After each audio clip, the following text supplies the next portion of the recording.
Students, the Asian international senior secondary school Behu की ओर से आयोजित ऑनलाइन क्लासेस में मैं आपका हार्दिक स्वागत करती हूँ। आज कक्षा 10 विषय हिंदी, जिसमें पद्य पाठ जो है उसमें पाठ दूसरा है आपके तुलसीदास, जिसमें बताया गया है कि यह तुलसीदास जी द्वारा रचित है और लक्ष्मण परशुराम संवाद है कि किस प्रकार से जो सीता का स्वयंवर हो रहा है और उसमें धनुष पर प्रत्युंजना चढ़ाते वक्त राम जी से वह शिव धनुष टूट जाता है और उसकी कंपन ऐसे जोर से होती है कि परशुराम जी वहां पर प्रकट हो जाते हैं और वह अपना गुस्सा उस समय निकालते हैं कि मेरे गुरु का जो धनुष है ये किसने तोड़ दिया है, अर्थात मेरे गुरु का जिसने भी धनुष तोड़ा है वह मेरे सामने आ जाए, वह आजीवित नहीं बचेगा।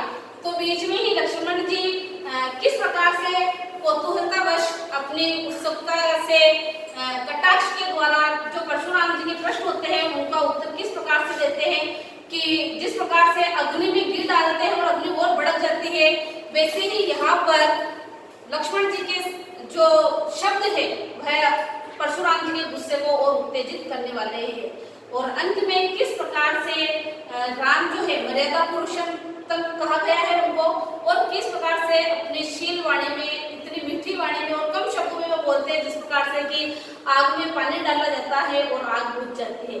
तो यहाँ पर लक्ष्मण जी के बारे में बताया गया है कि आग में घी डालने का काम कर रहे हैं और राम के बारे में बताया गया है कि आग में पानी डालकर कैसे आग को शांत किया जा सकता है। तो यह पाठ जब हम पढ़ेंगे बहुत ही रोचक है और रामायण में क्या क्या हुआ था, क्या घटना उस समय घटित हुई थी, इसके बारे में आप भली भांति परिचित हो सकेंगे। ध्यानपूर्वक आप इस पाठ को पढ़ेंगे। तो उससे पहले तुलसीदास जी का जो जीवन परिचय है वह मैं आपको बता देती हूँ। आप अपनी नोटबुक में उनके जीवन परिचय को जरूर लिखेंगे। तो आप लिखोगे कि तुलसीदास जी का जन्म 1589 में अर्थात संवत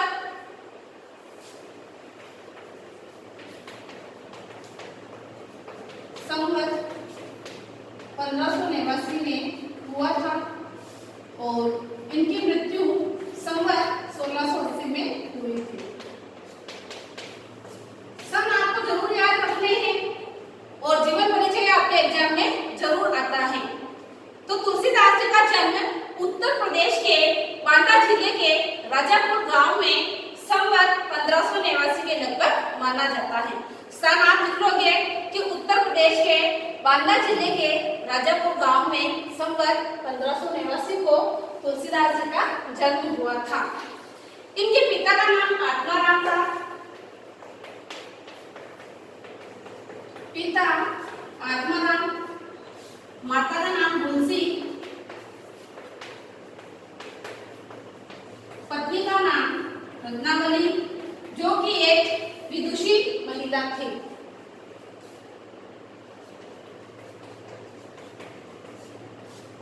ये इनके जीवन परिचय है, पिता का, माता का, पत्नी का।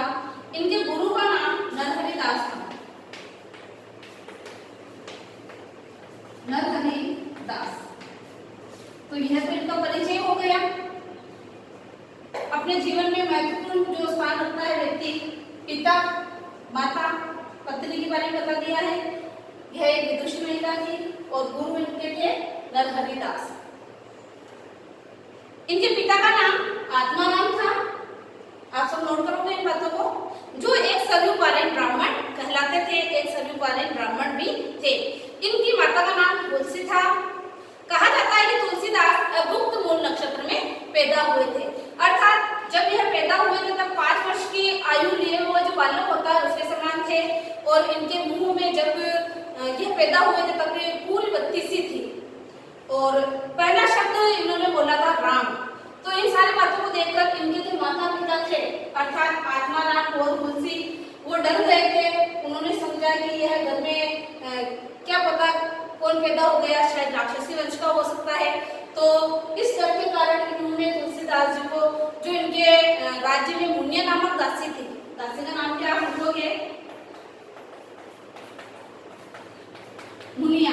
तो मुनिया नामक दासी को इन्होंने तुलसीदास जी को दे दिया था,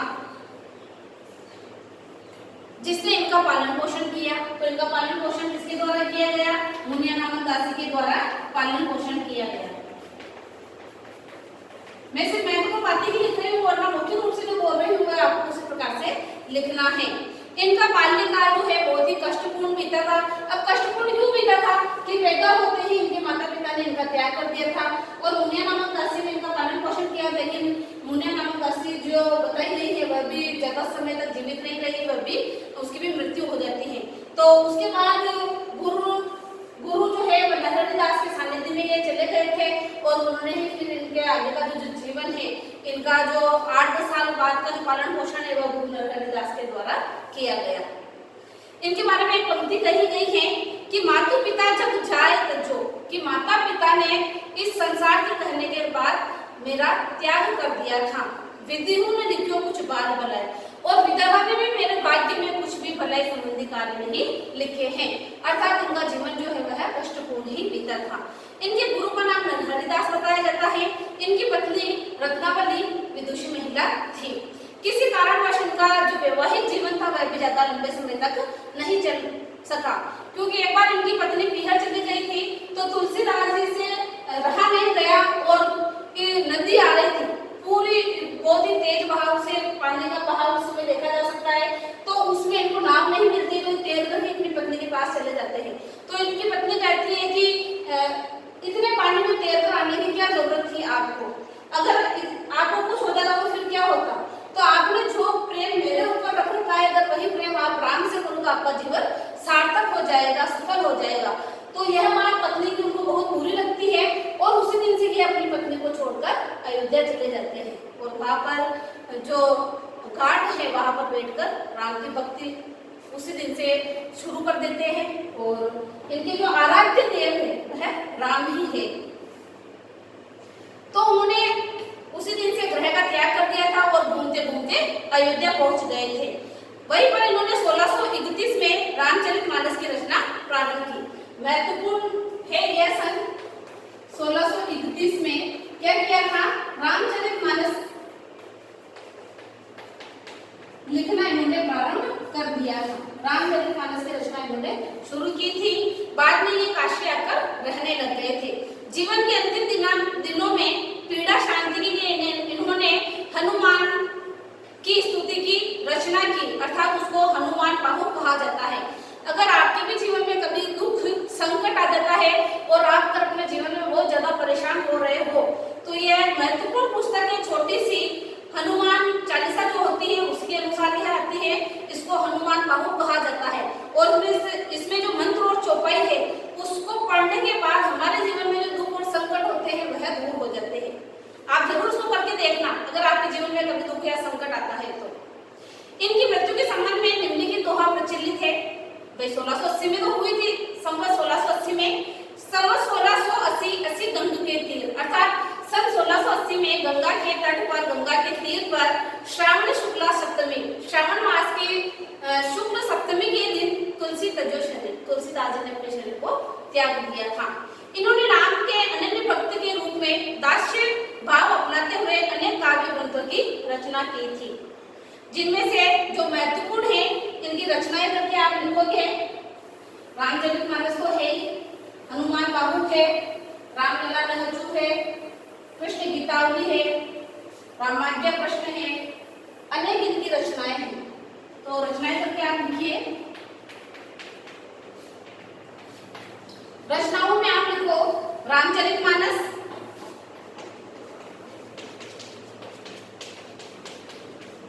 विनय पत्रिका,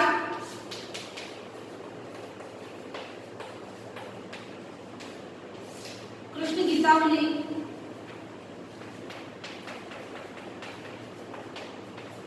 रामलला नहचू,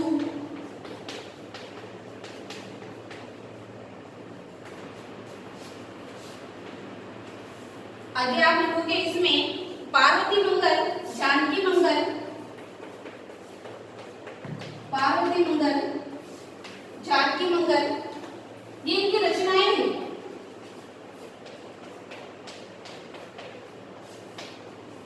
आगे आप देखोगे इसी में कि रामाज्ञा प्रश्न, गीतावली,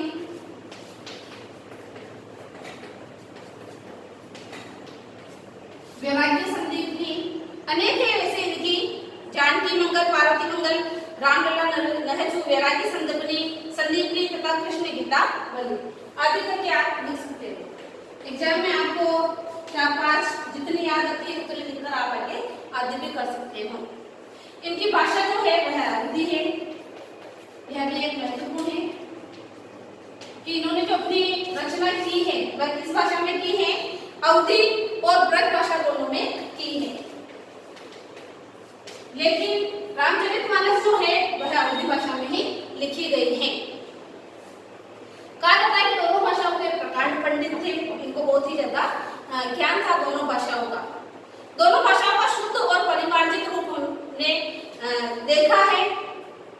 तो प्रस्तुत पाठ जो है लक्ष्मण परशुराम संवाद, उसके बारे में मैं आपको पाठ परिचय बता रही हूँ कि लक्ष्मण परशुराम संवाद रामचरितमानस के बाल कांड से उद्धृत है। जो रामायण में 7 कांड बताए गए हैं उनमें से जो बाल कांड है उसमें से यह पद लिए गए हैं। धनुर्यज्ञ के पश्चात मुनि परशुराम शिव धनुष भंग का समाचार पाकर क्रोध करते हुए वहां पर आ जाते हैं और राम की विनयशीलता और विश्वामित्र के समझाने पर राम की शक्ति परीक्षण के बाद उनका क्रोध धीरे धीरे शांत हो जाता है। परंतु इसी ही बीच लक्ष्मण और परशुराम के बीच जो व्यंग्योक्तिपूर्ण युक्त संवाद जो होता है वह बताया गया है कि परशुराम के क्रोध से भरे वचनों का उत्तर लक्ष्मण व्यंग्य वचनों के माध्यम से देते हैं। लक्ष्मण जहाँ विवाद वत्सल्य देखे गए हैं वही श्री राम नित्यज्ञ एवं सौजन्य के प्रतिमान के रूप में प्रकट होते हैं। विश्वामित्र संतुलन बिंदु हैं, अर्थात विश्वामित्र शांत रूप से लक्ष्मण को समझाते हैं और परशुराम जी को भी समझाते हैं। ये चरम क्रोध की दशा में परशुराम के आवेश को प्रशमित भी करते हैं, अर्थात उनका जो आवेश होता है, जो गुस्सा होता है, जो क्रोध होता है, उसको मार्ग दिखाते हैं और उसको शांत करने का काम विश्वामित्र के द्वारा किया जाता है। परशुराम का क्रोध वय से अधिक हास्य का आलंबन बन जाता है। बार बार इसमें लक्ष्मण की तरफ उंगली उठाकर बात करना, तो लक्ष्मण कहते हैं क्या छुई का पौधा हूँ तो आपकी उंगली से डर जाऊंगा। तो जब इस पाठ को पढ़ेंगे तो यह हास्य का आलंबन भी प्रतीत हमें दिखाई देगा। तो पहला जो पद इसमें बताया गया है वह मैं आपके सामने बोर्ड पर लिख रही हूँ।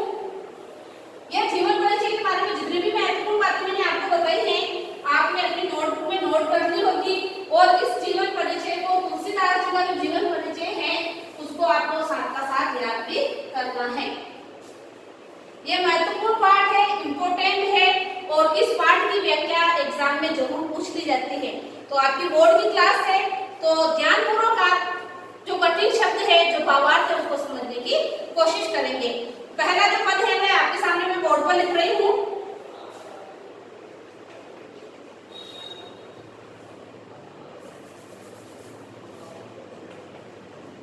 नाथ संबोधन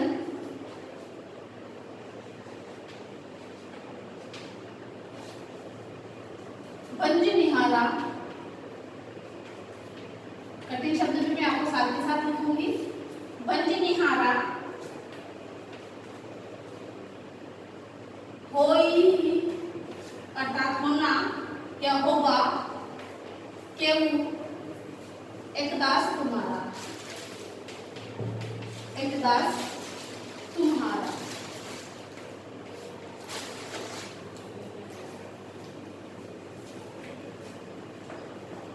आयसु का है, कहिए किन मोही, किन मोही। आगे देखो क्या आप सुनी रिसाय, रिसाय का अर्थ है गुस्सा करना।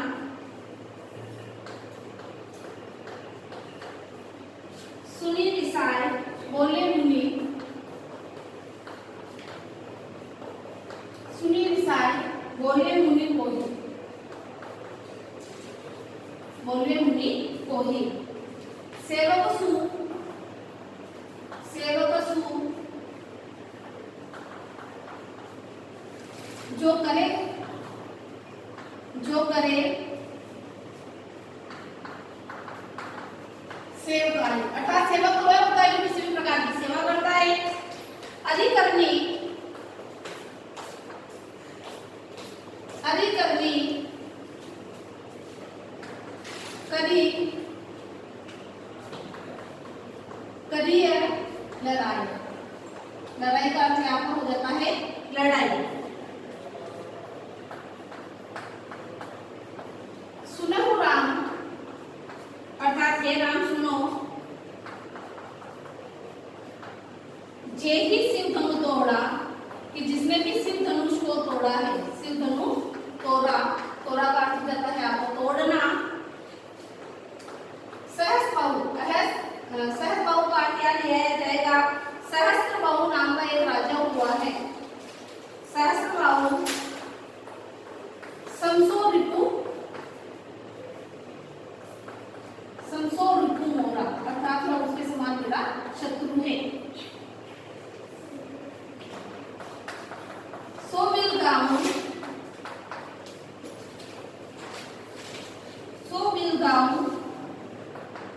बिहाई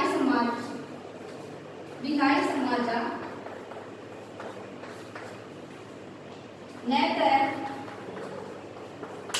नहीं तो मारे जाएंगे सभी राजा। जेहनी अर्थात जाएंगे सब राजा।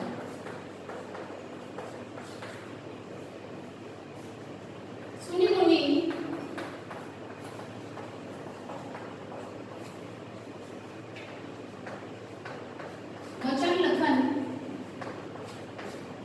वचन लखन मुस्काने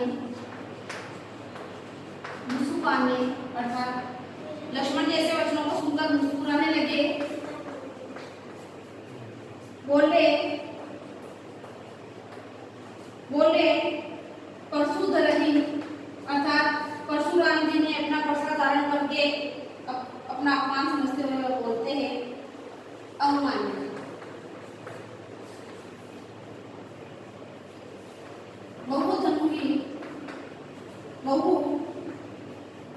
धनु ही तोड़ी लड़िकाई, कि हमने अपने जीवन में ऐसी धनुष की लकड़ियां हमने तोड़ी है।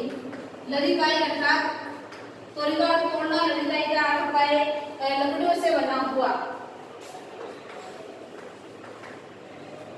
कबहू न असी यानी कभी भी किसी ने भी इस प्रकार से रीस अर्थात गुस्सा नहीं किया है।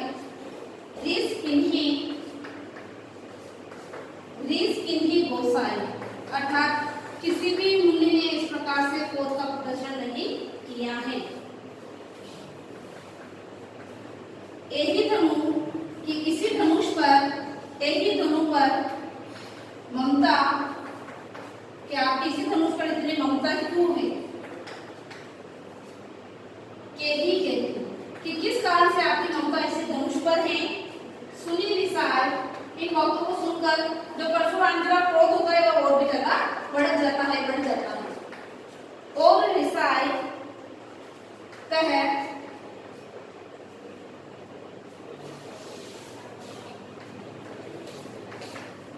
रघुकुल केतु यहाँ पर विश्वामित्र के लिए ही आया है। किसके लिए आया है? विश्वामित्र के लिए। रघुकुल वंश के सर्वश्रेष्ठ पुरुष अर्थात ये कठिन शब्द में निकालती हूँ तब आपको लिखूंगी। एक बार ध्यान करोगे, आप इसको पढ़ोगे। नाथ संबुधन भंजनिहारा होई केहू एक दास तुम्हारा। यहाँ पर नाथ संबुधन अर्थात मेरे जो स्वामी है वह यह जो संवाद शुरू हुआ है इसमें स्वयंवर के पश्चात जब धनुष टूट जाता है उस समय परशुराम जी आते हैं और परशुराम जी अपना क्रोध प्रकट करते हुए कहते हैं कि नाथ संबुधन अर्थात मेरा जो शिव जी का धनुष है, शिव जी का धनुष, नाथ क्या किसको बताया गया है? शिव शंकर को बताया गया है। शंकुर शिव जी के लिए आया है। धनु अर्थात शिव जी का जो धनुष है, भंजनिहारा अर्थात तोड़ने वाला, कि मेरे शिव को जो धनुष जिसने भी तोड़ा है, हो ये क्यों एक दास तुम्हारा, वह कौन है?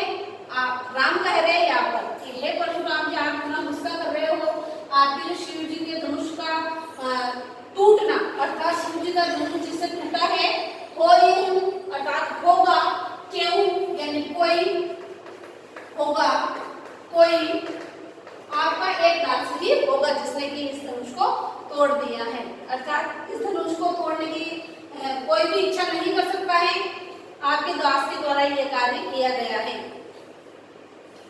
आयसु, आयसु का अर्थ आप लिखोगे आज्ञा, कि अब्राहम कह रहे हैं कि आज्ञा का है कहिए कि मोही, कि आप आज्ञा करके उसके लिए आपका क्या आदेश है यह आप मुझे कहेंगे।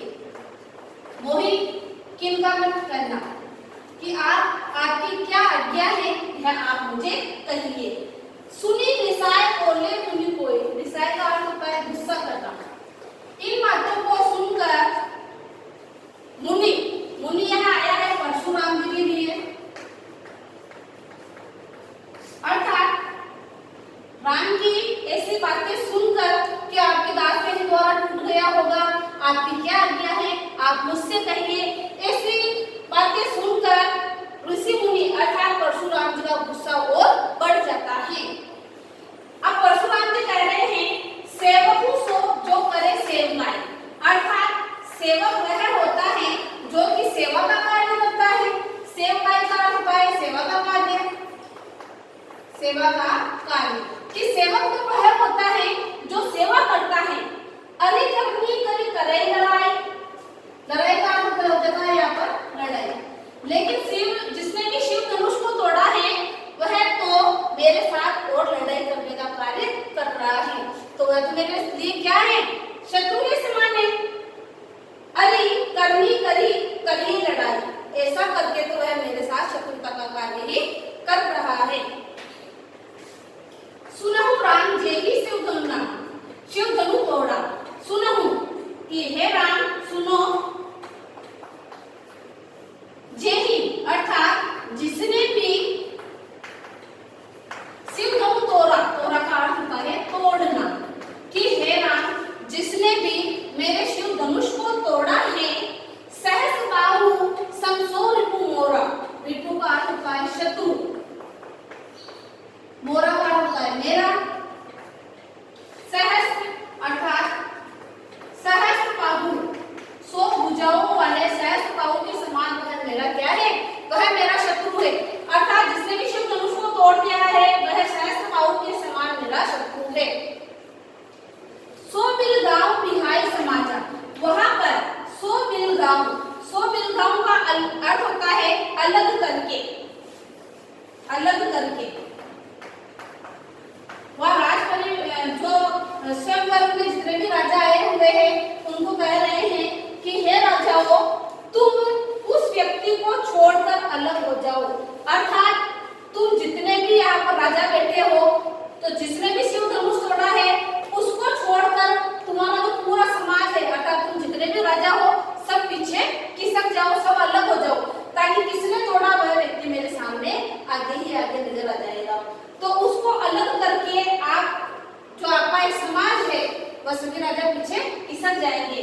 नैत मारे जाएंगे सब राजा, नहीं तो सभी राजा एक साथ मारे जाएंगे।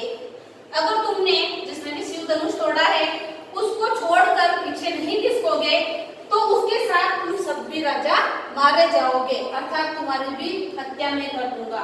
सुनी मुनि वचन लखन मुस्काने, अर्थात परशुराम जी के ऐसे वचन सुनकर लखन का अर्थ है लक्ष्मण मुस्काने अर्थात मुस्कुराने लगते हैं।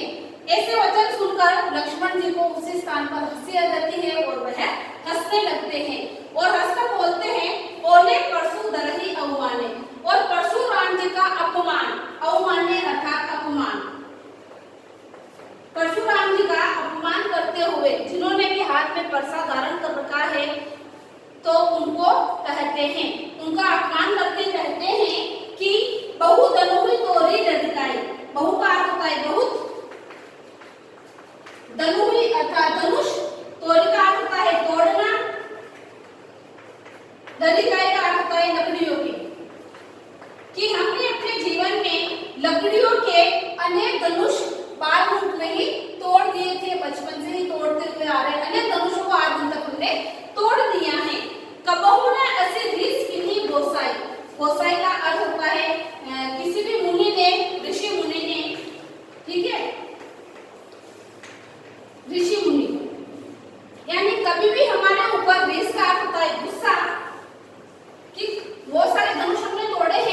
किसी ने भी हमारे साथ या हमारे ऊपर गुस्सा नहीं किया है। यही धनुष पर ममता की ही है तू, अर्थात आपकी इसी धनुष पर इतनी ममता क्यों है कि यह धनुष टूटा तो आप गुस्सा करते हुए यहाँ पर आ गए। आज दिन तक तो आप आए नहीं, आज दिन तक आप कहाँ थे, तो ऐसे अनेक लकड़ों के धनुष तोड़ दिए, फिर इसी धनुष पर आपकी ममता क्यों छाई हुई है। सुनी निसाय कह रघुकुल केतु, अर्थात देखोगे आप, सुनी निसाय कह रघुकुल केतु, अर्थात रघुवंश के सर्वश्रेष्ठ पुरुष अर्थात परशुराम जी इन बातों को सुनकर गुस्सा करते हुए बोलते हैं। तो यह किसके लिए आया है? परशुराम जी के लिए, ठीक है। और परशुराम जी को क्या बताया गया है? रघुकुल का श्रेष्ठ पुरुष कहा गया है। तो यह प्रश्न आपके पीछे भी है कि रघुकुल सेतु किस व्यक्ति के लिए आया है? तो किसके लिए आया है? परशुराम जी के लिए आया है। अब परशुराम जी क्या बोल रहे हैं इन बातों को सुनकर? वह दो पंक्तियां और है, वह भी मैं आपके सामने बोर्ड पर लिख देती हूँ। यह कठिन शब्द आपने साथ के साथ नोट कर लिए होंगे। जो अंतिम जो दो पंक्तियां है कि क्या कहा गया है वह है कि परशुराम जी कह रहे हैं रे नृप पालक, नृप का अर्थ होता है राजा, नृप का अर्थ क्या होता है? राजा, कि हे राजा के बालक, हे राजा के पुत्र, कालवश अर्थात काल के वश, बोलत तो ही,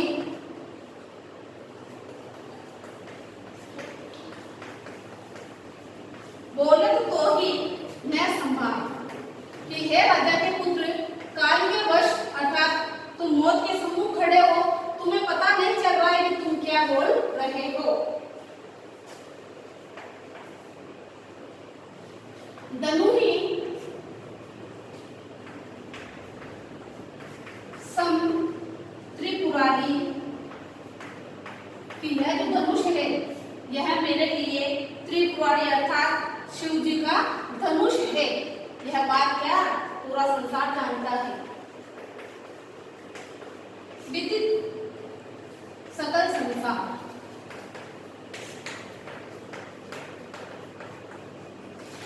विदित का यहाँ पर ले लिया जाएगा ज्ञात, ज्ञात क्या जानना, सकल का अर्थ लिया जाएगा सारा, यानी सारा संसार, सब संसार, धनु ही सम यानी सामान्य,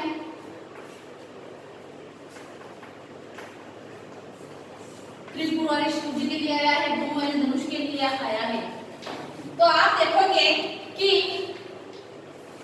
अंत में परशुराम जी कह रहे हैं रे पालक कालवश, लक्ष्मण जी को कह रहे हैं कि हे राजा के पुत्र, तुम कालवश यानी काल के वश, कि हे राजा के पालक, तुम काल के वश, बोलत तो ही न संभाल, तुम क्या बोल रहे हो ये तुम्हें अभी पता नहीं चल रहा है, समझ नहीं आ रहा है, समझ नहीं आ रहा कि तुम काल के वश क्या बोल रहे हो ये तुम्हें समझ नहीं आ रहा है। धनु सम त्रिपुरारी समूह, कि यह जो धनुष है मेरे लिए सामान्य धनुष नहीं है, यह जो धनुष है वह मेरे शिव जी का त्रिपुरारी अर्थात शिव जी का धनुष है। विदित सकल संसार, यह पूरा संसार जानता है, पूरा संसार जो है सारे व्यक्तियों को पता है, सबको ज्ञात है कि यह जो धनुष है यह मेरे लिए महत्वपूर्ण क्यों है, क्योंकि यह सामान्य धनुष नहीं है, यह मेरे गुरु के द्वारा प्रदान किया हुआ अर्थात शिव जी के द्वारा प्रदान किया हुआ धनुष है। तो एक बार लक्ष्मण परशुराम संवाद का हिंदी वापस एक साथ आपको मैं बता रहे हूँ, ध्यान करो, आप उसको सुनेंगे। नाथ संबोधन बंद ने हारा, कि परशुराम जी से वो देखकर राम जी कहते हैं कि इस धनुष को तोड़ने वाला अर्थात आपके शिव धनुष को तोड़ने वाला हो ये कि वो एक दास तुम्हारा, कि आपका ही कोई एक दास होगा जिसने कि इस धनुष को तोड़ दिया है। आए से पार कहीं कि मोई, कि आज्ञा करके हे ऋषि मुनि आप आज्ञा करके आप मुझसे कहिए कि अब क्या करना है।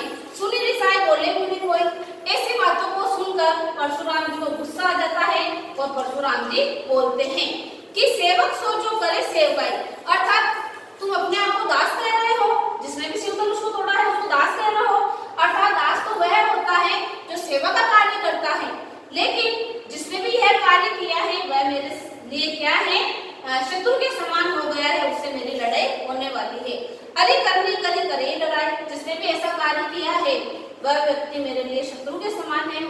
लड़ाई का कार्य किया है, सेवा का कोई सा भी कार्य नहीं किया है।